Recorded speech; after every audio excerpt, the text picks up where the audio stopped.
সবার একটা দুনিয়াতে বাঁচার একটা ইচ্ছা থাকে। এখন একটা পর্যায়ে আছে যে আমার আসলে চিকিৎসাটা দরকার, যে কোনো ভাবে হোক আমার চিকিৎসাটা হওয়া চাই। আসসালামু আলাইকুম রহমতুল্লাহ বারাকাতু। আজকে দুঃখ প্রাক্রান্ত মন নিয়ে এসেছি।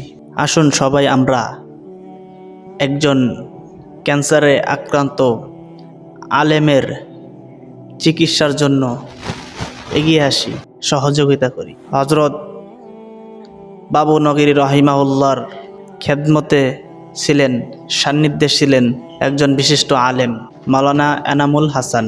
তিনি প্রায় অনেক দীর্ঘ সময় হযরত মাওলানা বাবু নগরী রহিমাহুল্লাহর খেদমতে ছিলেন।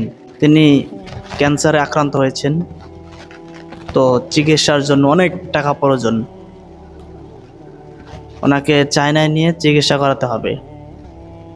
প্রায় ৮০-৯০ লাখ টাকার, ১ কোটি টাকার মতো প্রয়োজন। তো আমাদের বাংলাদেশের থেকে অনেকে সহযোগিতার জন্য হাত বাড়িয়ে দিয়েছেন এবং হেফাজত ইসলাম থেকে সাহায্যের হাত বাড়িয়ে দিয়েছেন। তো আসুন আমরা সবাই এনামুল হাসান তার চিকিৎসার সহযোগিতার জন্য এগিয়ে আসি এবং তাকে নতুন একটা জীবন দেই। আল্লাহ তাআলা নতুন জীবন দিবেন। আমরা ওসিলা, যার চিকিৎসার জন্য আমরা কিছু সাহায্য করি, যার চিকিৎসা হয়ে যাবে আল্লাহ তাআলা শেফা দান করবেন। তো এই জন্য সবাই আসুন আমরা সহযোগিতার হাত বাড়িয়ে দিই।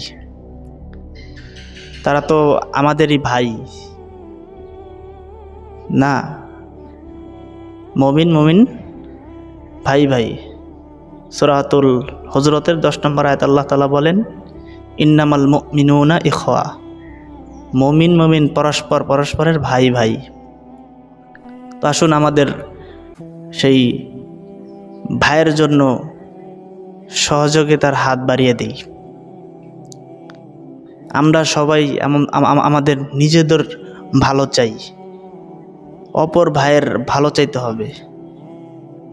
যে ওই লোকটা এখন অসুস্থে ভুগতেছে, ভালোভাবে চলতে পারতেছে না, খাইতে পারতেছে না, হ্যাঁ, নিজের যেরকম আমরা যেরকম নিজের জন্য ভালো থাকতে চাই, সুস্থ থাকতে চাই, সেই ভাইয়ের জন্য আমরা আসেন ওই ভাই পর আরেক ভাই যাতে সুস্থ থাকে, এজন্য আমরাও চাইব। সহিহ বুখারীর 13 নম্বর হাদিস, আন আনাস রাদিয়াল্লাহু তাআলা আনহু قال قال رسول الله صلى الله عليه وسلم। আনাস রাদিয়াল্লাহু আনহুর বর্ণনা, রাসূলুল্লাহ সাল্লাল্লাহু আলাইহি সাল্লাম বলেন, লা ইউমিনু আহাদুকুম হাত্তা ইউহিব্বাল আখিহি মা ইউহিব্বু লিনাফসিহি।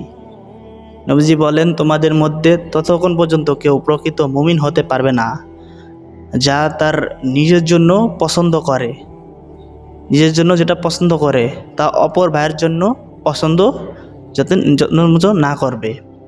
তো এই জন্য আমরা নিজেদের জন্য যা ভালো মনে করব, অপর ভাইয়ের জন্য ভালো মনে করতে হবে। আমরা আলহামদুলিল্লাহ আল্লাহ সুস্থ রাখছেন, অপর ভাই সুস্থ নাই, তার সুস্থতার জন্য দোয়া করতে হবে, আর্থিক সহযোগিতা করতে হবে।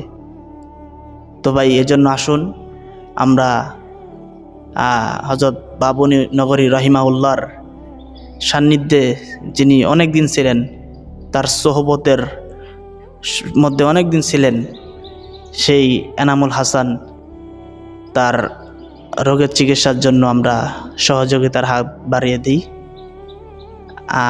আমি তার নাম্বার, বিকাশ, নগদ, রকেট এবং তার ব্যাংকিং নাম্বার আমি কমেন্টের নিচে দিয়ে দিব এবং টাইটেলও দিয়ে দিব।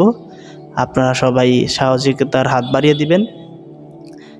নাম্বার, ব্যাংকিং নাম্বার, এটা বিকাশ, রকেট, নগদ, এটা সবগুলোই এনামুল হাসানের নাম্বার। তো আসুন সহযোগিতার হাত বাড়াই, আল্লাহ তাআলাকে খুশি করি এবং আমাদের একজন ভাইকে সহযোগিতা করি। আল্লাহ তাআলা আমাদেরকে তৌফিক দান করুক। সবাই ভালো থাকবেন, সুস্থ থাকবেন।